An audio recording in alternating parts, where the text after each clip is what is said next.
Que tal, como están? Benvidos a un novo preguntoiro. Hoxe queremos achegarnos ao Museo do Pobo Galego porque está de noraboa. Neste 2017 cumpre 40 anos e vaino celebrar dunha maneira moi especial. De feito, vaino celebrar mes a mes. Agora explicaremos que queremos dicir con isto. Acompáñanos aquí no plató a subdirectora do Museo, María Xosé Fernández. María Xosé, benvida, moi boas. Moitas grazas, Silvia, boa tarde. Pois dicía eu un mes a mes porque a verdade é que está programado todo unha campaña, un programa, por redundar un pouco na palabra, un programa que se chama Teño unha peza e cada mes deste ano 2017 vai haber unha persoa coñecida, un persoeiro de distintos ámbitos, escritores, deportistas, unha diseñadora e tamén cantantes, un pouco de todo.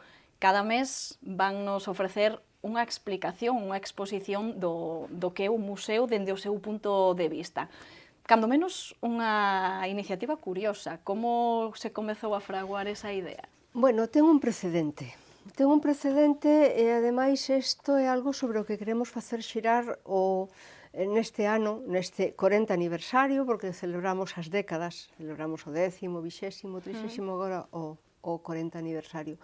E este ano queremos facer xirar a celebración durante todo o ano en torno á proxección social, á participación social, á ampliación da base social do museo. Por iso retomamos con este programa unha iniciativa que o ano pasado lanzaron precisamente os representantes dos socios do museo, que é Teño un museo. É unha campaña que recentemente se presentou, que está en algúns elementos sinalizadores públicos en Santiago, presentouse no Concello, no que hai unha serie de persoas que prestan a súa imaxe asociada a unha peza en concreto, para decir, bueno, este museo é algo noso, é algo do que nos apropiamos, do que nos sentimos en certo modo donos, porque participamos na súa construcción e no seu funcionamento. E de aí, desa iniciativa, desa campaña que pretende ampliar a base social do museo, captando máis socios, pois naceu esta de Teño unha peza. Neste caso foi tamén iniciativa dunha socia de Pilar San Pedro e dunha patroa do museo, Mercedes Rozas, que queren convidar a persoas xa con certa notoriedade pública a que tamén se asocien a esta campaña e nos axuden a conseguir maior eco social a través dunha peza determinada. Todas estas persoas, que son 12, será unha actividade mensual, agás no mes de agosto, pero duplicamos no mes de febreiro, co cual cumplimos o obxectivo dos 12 meses. Van falar, van intervir, van estar presentes para dialogar co público que se queira chegar, unha actividade pública e aberta, en torno a unha peza, pero non explicando, digamos, científicamente esa peza, nin o seu uso, sino asociando con vivencias persoais, con narracións, con diferentes experiencias, con música ou representación, de actuacións artísticas. Ben, elixen unha peza do museo, a raíz aí construen o seu discurso e ademais é así un pouco sorpresa, porque vostedes xa saben que peza ten cada un. Esta mañá, por exemplo, na presentación das actividades estaba en Carna Otero, xa nos daba unhas pistas tamén do que ela vai facer, pero tamén nos mantén así un pouco coa sorpresa, non? Sí, bueno, de feito non se vai facer público ata realmente ata o día, salvo no caso de Suso de Toro, que presenta a súa peza o próximo martes, e que se prestou a servir, prestouse a servir de imaxe emblemática ou de reclamo para o inicio da campaña, que escolleu un libro de Duchamp, que é un libro de arte, un libro peza de arte que pertence á Biblioteca Baltar do museo, e el vai, en torno a ese libro, vai facer unha narración, unha recreación do que el, como escritor, como home de letras, pois considere que o máis relevante e o que lle chama máis atención. E así, mes tras mes, os diferentes personaxes ou xente de diferentes ámbitos da sociedade galega que van participar escollerán unha peza e, a través dela, tratarán de comunicar que é o que contén o Museo do Pobo Galego, que é o que pode ofrecer para todo tipo de público. Pois, como decíamos, unha maneira moi curiosa de achegarnos, neste caso, ao Museo do Pobo Galego, pero imos afondar un pouco no que é este museo. Vostede como o definiría? Que ten de especial o Museo do Pobo Galego entre toda a oferta museística que hai? Pois quizá o que ten máis de especial é o que menos se sabe, porque hai moitas cousas que se saben por supostas e non chegamos a difundir ben realmente cal é a natureza do museo, é que é unha asociación privada sin ánimo de lucro, recoñecida de utilidade pública, que se sostén fundamentalmente grazas a un núcleo de persoas que somos os membros do padroado. No padroado tamén hai institucións que colaboran naturalmente, administracións públicas e institucións da cultura e da ciencia de Galicia, e cun gran número de persoas que son os socios que están protagonizando esta campaña, estas dúas campañas das que falei. E iso é o diferencial no caso do Museo do Pobo Galego. Hai moitos museos públicos que teñen asociacións de amigos, pero no caso do Museo do Pobo Galego a figura do socio, dos socios e socias do museo vai máis alá, porque teñen unha participación directa mediante os seus representantes electos nos órganos directivos e de decisión do museo, e contribuyen non só con as súas achegas económicas, sino tamén con traballo efectivo mediante fórmulas de voluntariado ao labor habitual ordinario do museo, de modo que podemos decir do Museo do Pobo Galego que, si por algo se define, é que sin a súa base social non podería funcionar. De feito, xo apuntaba antes tamén na anterior resposta esa idea de captación de socios, e esta mañá tamén o destacaba vostede nesa rolda de prensa, falaba de dar a coñecer o museo non tanto polo seu contido, porque é verdade que nese aspecto xa é bastante coñecido o Museo do Pobo Galego, senón pola súa organización, por dar a coñecer eso, como está formado, cal é ese organigrama de alguna maneira, non? Piden vostedes máis colaboración nese sentido para que poida seguir medrando a entidade? Indudablemente, canto máis respaldo social teña o museo, maior capacidade de maior independencia e maior capacidade de actuación ten. Non estamos dicindo que as institucións e as administracións públicas condicionen para nada o labor do museo, porque sigue sendo, como dixen, unha asociación privada, e as asociacións que forman parte do padroado, perdón, as administracións, non interfiren para nada nas decisións que ali se toman. Pero si se quere desde un punto de vista simbólico e desde punto de vista realmente da razón pola que se crea hai 40 anos, hai xa 41 anos o padroado do Museo do Pobo Galego, que lle dá incluso o seu propio nome, é esta vinculación directa e preferente cos individuos e os colectivos que configuran o pobo galego no seu conxunto. Entón, claro, as formas de colaborar son moi diversas, como dixen, desde o simple persoa que se inscribe como socio e contribuye con 30 euros anuais, hasta as persoas que se vinculan mediante compromisos de voluntariado, todas aquelas persoas que fan as súas achegas en fondos. Tamén temos mencionado en moitas ocasións que unha gran parte dos fondos que ten o Museo do Pobo Galego son contribucións individuais e desinteresadas de persoas mediante a fórmula de doazón ou depósito, comodato e demais.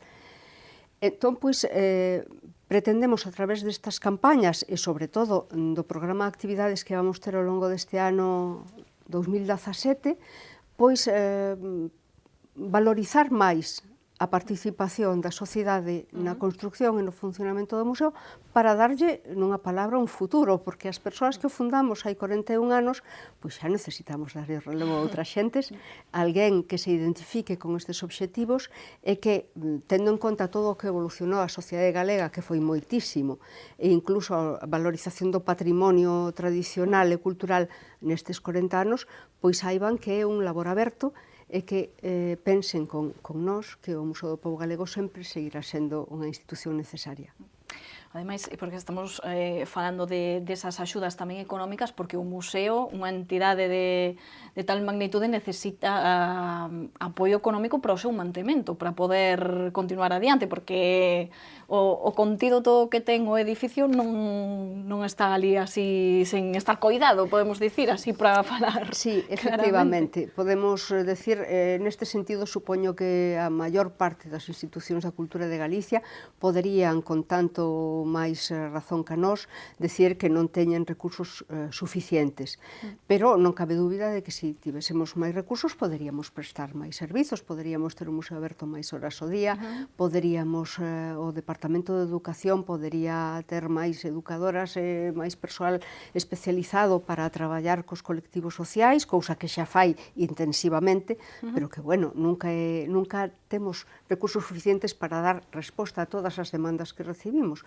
Pero, bueno, isto forma parte da dinámica dos organismos vivos. Necesitamos alimentarnos para medrar, para, non sei, para poder funcionar mellor, para ter mellor saúde, non? Entón, esperamos que con estas campañas, polo menos, podamos garantir que o museo vai seguir de cara ao futuro conservando esa súa condición independente de organismo da sociedade civil, pero ao mesmo tempo prestando máis servizos e facendo un labor social máis intenso. Dende o punto de vista dos contidos e de todas esas actividades que ofrece o museo aos cidadáns, vostede que cree que ten de especial para os visitantes, ou os visitantes que ven neste museo? Porque é verdade que vostede dicía esta mañá que é un museo moi querido, que teñen esa percepción. Por que? Sí, eso decía, quizáis eu non me atrevería a decir exactamente iso, era Pilar San Pedro como socia do museo, que evidentemente se sente moi implicada, era quen facía esa afirmación. Eu verdadeiramente me atrevería a decir que o museo o que lle proporciona aos visitantes en xeral, incluso aos turistas, aos visitantes de fora, porque despois de todo a cultura é transversal, é transnacional, é múltiple, mestiza. Entón, o que proporciona este museo, aparte efectivamente do interese monumental, arquitectónico e ambiental do edificio no que está situado, do parque que o rodea, etc., pois é, sobre todo, esa posibilidade de achegarse a unha cultura na que atopas referencias que te incumben persoalmente, que te estimulan individualmente ou colectivamente referencias e mecanismos de identificación. Entón, eu creo que iso é máis que o valor, a veces nos preguntan, cal é a peza máis importante que tendes no museo?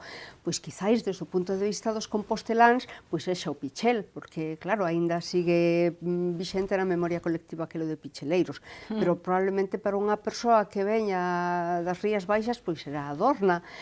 E non hai unhas que teñan máis importancia ou máis valor material que a outras, simplemente é a capacidade de evocar esas referencias persoais e eses vínculos identitarios. Diferenciaba agora vostede un pouco entre visitantes e turistas, porque non sei se o museo é moi visitado polos composteláns e polos galegos. É verdade que hai visitas de escolares, tamén eu recordo de pequena ir co colexio a ver este museo, a visitalo. Non sei se é visitado moito pola xente de aquí, aparte de polo turismo. Pois vamos ver, si.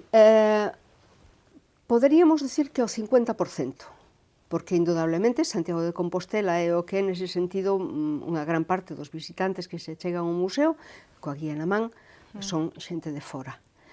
Pero outro 50% é xente galega. Dentro dese 50% non sabería decir cantos son locais e cantos son de outras partes. Si podo decir, por exemplo, que o litoral das dúas provincias occidentais achegan máis visitantes que as dúas do interior, quizáis por cuestións de comunicación e de proximidade, sen dúbida.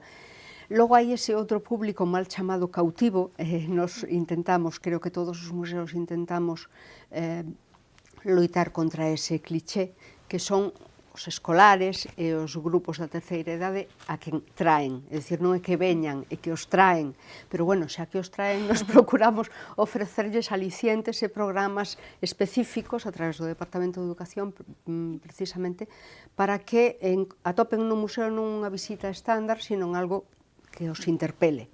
algo que lles poida resultar interesante. Logo hai un montón de actividades complementarias para atraer público especializado de diferentes áreas. Hai programas específicos para grupos con necesidades especiais, para grupos de persoas en risco de exclusión, etc. Iso é un traballo importantísimo para o que nunca serán suficientes todos os recursos que teñamos. Por exemplo, temos un déficit importante no capítulo de persoas con discapacidade audiovisual. Non temos intérpretes en lingua de signos, non temos guías en braille, etc. Pero, bueno, son necesidades que temos moi presentes. E xa digo, hai un público plural, o museo pretende, dentro do que cabe, dar unha atención preferente a ese sector que lle dá nome, ao pobo galego, pero tamén é consciente da importancia de transmitir de cara á xente de fora esa imaxe dunha cultura diferenciada con personalidade de seu. Teño que dicir a favor desas visitas, como dicía vostede, que te acaban levando ao museo, teño que dicir que funcionan, ou comigo funcionaron porque eu recordo que me gustara moito o museo, de feito volvín moitas veces de maior, así que ao final as visitas pois tamén son un aliciente, ao mellor non se che ocorrería visitar un museo, unha vez o visitas, logo xa por libre un acaba indo, non? Tamén son unha boa fórmula de dalo a coñecer. Pois si, funciona porque hai adhesións que son de forma explícita o resultado de aqueles primeiros contactos de cando te levan e de repente pois atopas algo que dis, caramba, isto interésame, isto gústame, e volver. E a medida que o vas coñecendo, pois te vas involucrando, e iso é realmente unha retribución maravillosa para todos os que traballamos ali, e para eso traballamos precisamente. Non sei se poderían definir 40 anos aquí agora nun momento. Como foi esa evolución do museo? Como me valoraría eses 40 anos da entidade?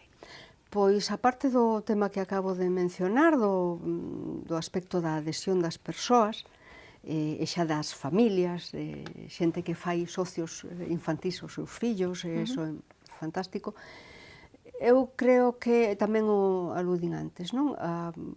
Asociar un museo a ese cambio, a esa evolución para ben, creo sinceramente, a esa evolución que seguiu a cultura galega desde o ano 76, cando recén recuperada a democracia en España, se pode constituir legalmente esta asociación, desde que abre as súas primeiras salas, as súas portas en outubro do ano 1977 ata o día de hoxe, en canto a consideración, a valorización, o respeto polo patrimonio cultural e a identidade de Galicia.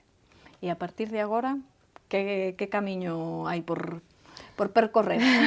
Xa foi apuntando vostede tamén moitas cuestións que se poderían ir mellorando, non sei se hai algún reto en concreto para os vindeiros anos. Pois si, o desafío agora é remodelar o museo íntegramente.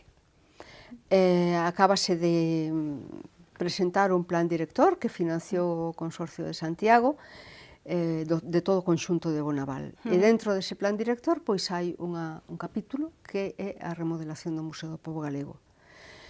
O museo xa ten un plan museolóxico para as décadas vindeiras que haberá que levar á práctica a través da museografía correspondente. Entón, ese é o noso desafío, unha remodelación do museo que dé a cabida ao que é a Galicia de hoxe, porque de algún modo, pois tal como foi medrando o museo por fases, por salas, pouco a pouco, a medida que se rehabilitaba o edificio, pois fomos creando unha xustaposición de salas que, en certa medida, están casi suspendidas neses anos 60, no que se produce a gran fractura do que é unha cultura tradicional que entra de repente na modernidade.